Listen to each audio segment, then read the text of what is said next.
Steve Cohen issues public comments on President of Baseball Operations David Stearns after the Pete Alonso signing gets done. Mets fans, you're going to want to hear it. Let's get into it.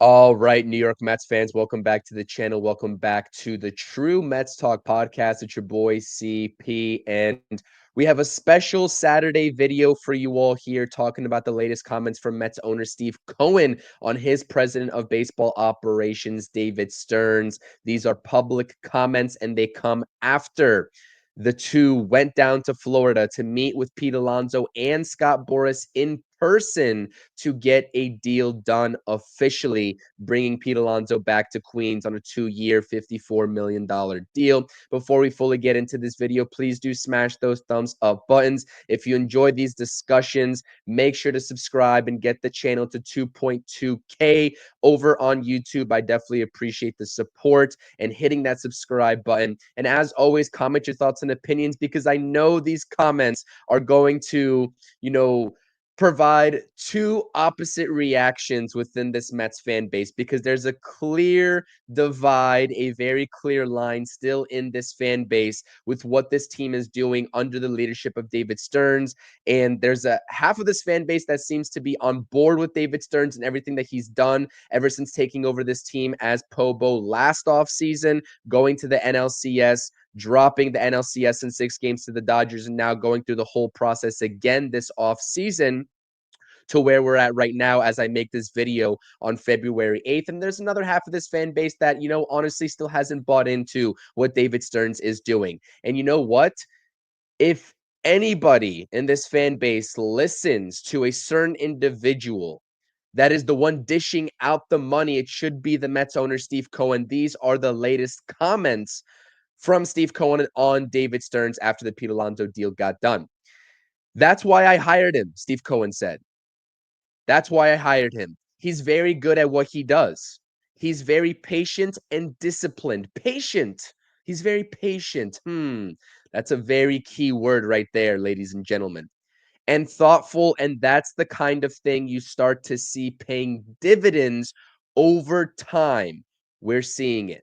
So there you have it. He's very good at what he does. Steve Cohen stating that about David Stearns after this Pete Alonso saga is finally done. And this saga is exactly what it was. I mean, it was a 3-month standoff between the Mets, David Stearns, Steve Cohen, and Pete Alonso's camp, with Scott Boras and Pete Alonso vying for a longer-term deal, right? Whether it was with opt-outs originally or not, you can assume that he was still chasing that long-term deal that was on the table for him last offseason, not under the David Stearns regime, right? And he was still chasing that 5, 6, maybe even 7-year deal. Well, he didn't perform in 2024. For the regular season, he posted good playoff numbers, and he finally came alive at the right time when the Mets needed him to come alive. But that did not warrant a long-term deal being dished out.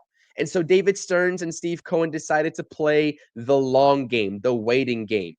And we didn't know how it was going to resolve itself. We were on the brink of watching Pete Alonso go elsewhere. But you know what? Pete Alonso had that feeling. He had that homegrown feeling. And I'm not saying that's going to, that completely contributed to why he decided to stay. At the end of the day, he had full reign, a full opportunity, right? With Scott Boras as his agent, trying to field the most offers as possible to give his client an option, a choice of where he wanted to go. And he had a choice. He could have went to Toronto just as easily, as an offer was on the table. If not as good as the Mets offered, but maybe even better than the Mets offered. But guess what? He chose to stay with the Mets because, like we've been saying on this channel all along, the best success for Pete Alonso statistically and for him to go back out on the market and get a long-term deal was going to be in a New York Mets uniform. He understood it. Us fans understood it. David Stearns understood it. And that's why he remained so disciplined, quote unquote, with what Steve Cohen is telling you right here.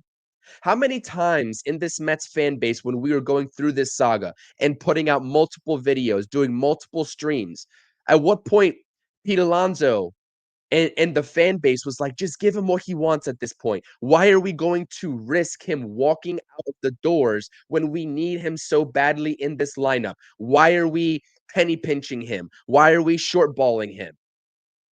How many times did Mets fans say that?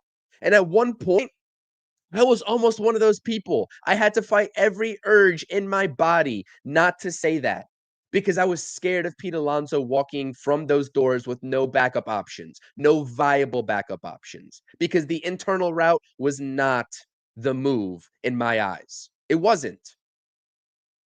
But David Stearns and Steve Cohen remain committed to being disciplined, and it paid off in a great way. Now you get Pete Alonso on a 2-year deal with an opt out for a fraction of what he would have been making on a long-term deal. And with good reason, too. With good reason. Yes, we're going to be having the same discussion.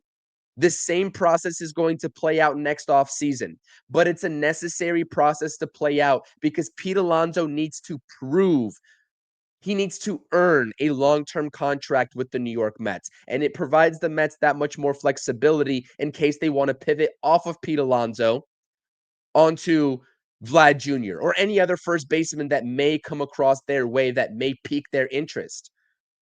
So, directly from Steve Cohen, the guy that he wanted in these doors as president of baseball operations for so many years while he was in Milwaukee.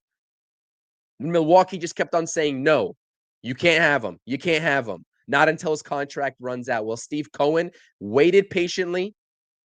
He went through the proper steps at the front office level, dealing with multiple people acting as GM and president of baseball operations, right? Sandy Alderson, Billy Epler. I mean, we can go on and on and on. Zach Scott with these names. But David Stearns is here, and he is here to stay. And he's got a big vote of confidence from the owner, Steve Cohen himself, with these latest comments. And let's just take a look at the Mets offseason in a nutshell, because far too often I hear the Mets have been really cheap this offseason. Does this signify cheap with what you see on your screen here? From Juan Soto all the way down to Ryan Stanek. Does this signify cheap to anybody? Because forget, the total valuations here, right?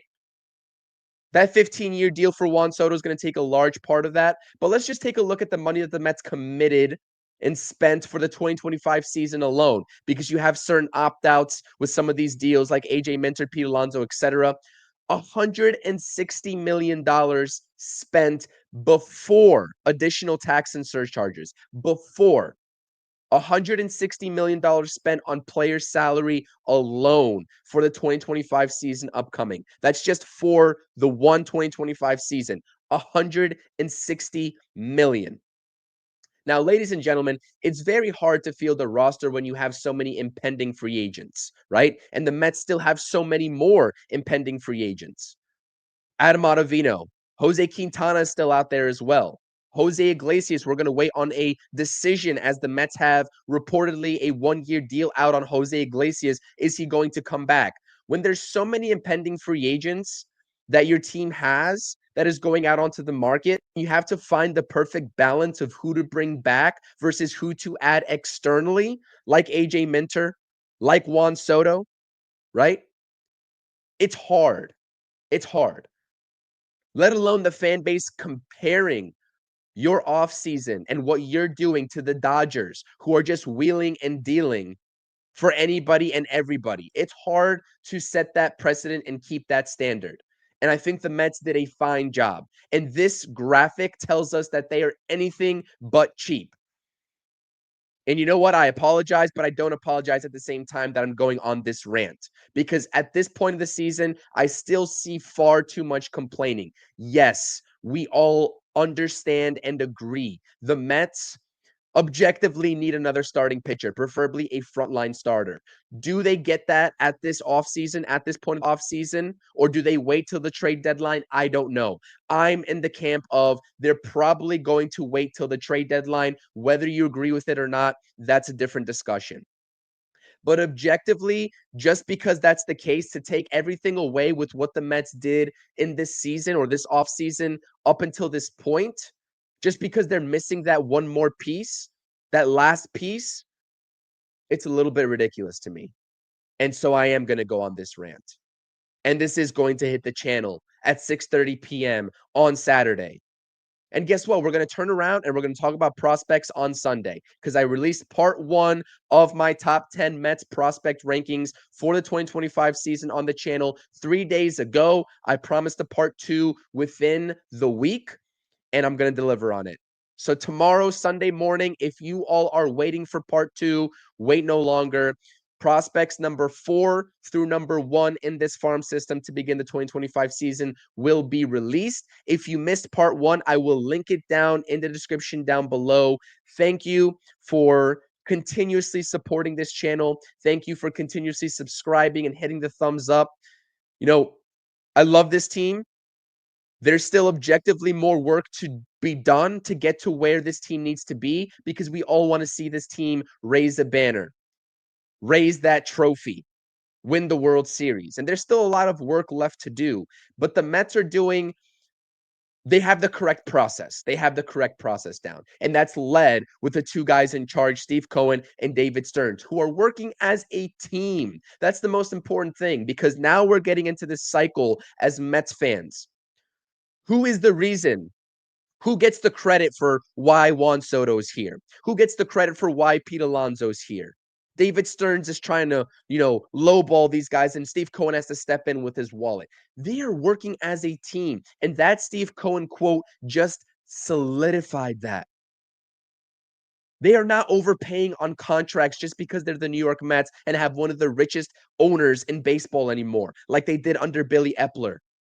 That's not happening anymore. And that's important over the long haul to see those dividends like Steve Cohen just told you. So again, continue to smash the thumbs up button. I appreciate it. Regardless of where you stand on this very topic regarding David Stearns, the Mets are in a good spot. And that is something that I hope we can objectively agree on. Let's go Mets. Until the next episode. Tomorrow, part 2, prospect rankings.